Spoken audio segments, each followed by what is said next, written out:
In the span of less than 7 business days, Cate Blanchett has been mentioned and attached to 3 projects. So A-list actors have a lot of time on their hands. They're looking at a lot of screenplays, or they're making bad lasagna projects like Pattison is. But anywho, um, it's actually quite encouraging in terms of where she's leaning to.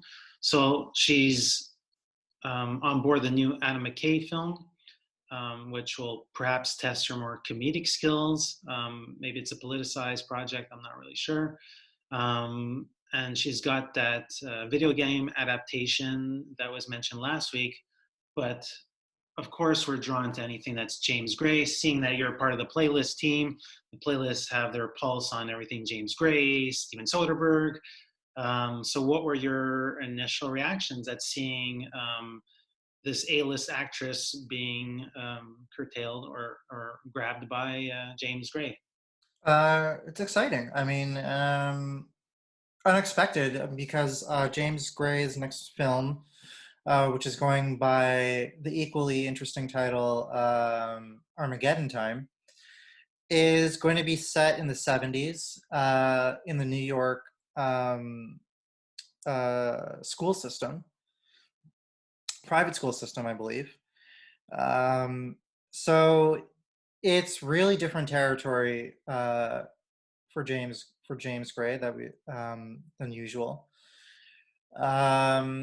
and it'll be interesting to see what role Cate Blanchett has in this story, which will have sort of the Trump family as like sort of an overarching um, mood to the story, because Fred Trump was on the board of trustees at the private school James Gray went to, which is sort of like fueling some of the story here, some of this semi-autobiographical story. So yeah, again, like I'm always excited for James Gray's films, so it'll be really, really interesting to see what she brings to the table.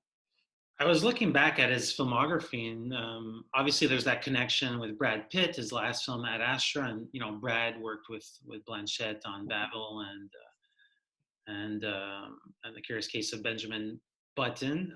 So there is that little stars align connection. It's his eighth feature, as I said. And when I'm looking at the protagonists of his films, there's almost an equal split, 50-50 split, where he feels as comfortable with strong female leads, thinking back to The Immigrant, or his last 2 films, with Pitt, and then there's the Lost, forget the title, but Lost City of Z. yeah. So I find it kind of interesting that he's able to, I don't know, like put himself in a whole bunch of people's shoes. Well, I think it speaks to he just writes compelling lead characters. So I believe actually Cate Blanchett will be playing the principal of the school in this story, um, and James Gray's one of his real strengths is that his protagonists are complex, they're flawed, they go on journeys that are very emotional, very human. So um, I'm very curious to see what kind of pathway Cate Blanchett's role will have in this story, which really is set in a context of a very privileged system, a very privileged school that will be portrayed here. Mhm. Hi, I'm Eric Lavallée. I'm editor-in-chief and site owner for IONCINEMA.com, and this is Kevin Jagernauth, contributing writer for the playlist. and together we are IndieSponge.